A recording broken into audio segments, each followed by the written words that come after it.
Hello Immortals, and welcome back to our video spotlight. This week we will be showcasing Lazarus, the Hand of Oblivion. Let's begin with this Immortal's background.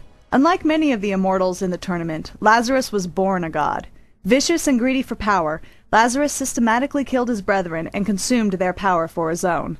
Then he turned his sights on humanity, whom eventually defeated and imprisoned the terrible god.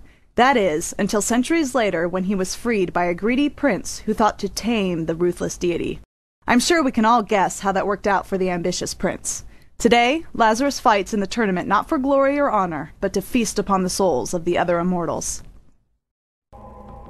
Lazarus specializes in survivability, with many of his abilities containing vampiric effects that heal the immortal while damaging the enemy.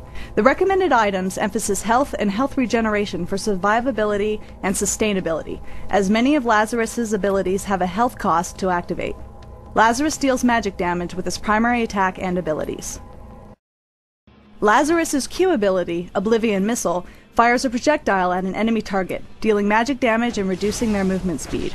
Lazarus is also healed for half of the damage dealt to the target. A versatile ability, Oblivion Missile can be used to hamper an enemy's retreat or to gain a quick health boost in the midst of battle. Discipline points can be spent to increase Oblivion Missile's range and damage effect. The W ability is Inner Strength, and has both a health and mana cost to activate. This source AoE buff boosts Lazarus's and nearby allies' attack damage for a short duration. Additionally, Lazarus's primary weapon attacks become cleaving strikes, dealing full attack damage to all enemy units caught in the arc of his attack. The E ability is Fate of Darkness. Like the previous ability, Fate of Darkness consumes both health and mana to activate. When cast, enemies in the blast radius around Lazarus are afflicted with the Fate of Darkness debuff, which deals magic damage over time while reducing magic resistance and dodge chance. Lazarus is healed for a % of the damage dealt over the duration of the effect, though the total percentage of the heal effect is greater if the target is another immortal. Discipline points will increase the vampiric heal percentage and magic resistance reduction of the debuff effect.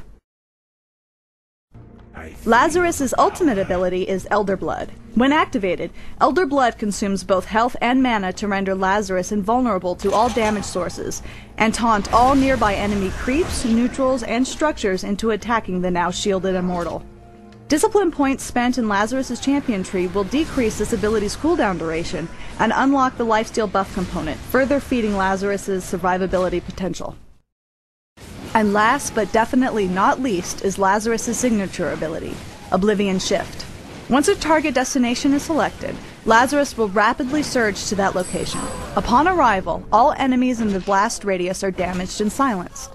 Enemies that are within melee range of Lazarus when he comes to a stop will suffer an additional blast of magic damage. Oblivion Shift, like all signature abilities, can be unlocked in the discipline tree once the immortal has reached persistent level 21.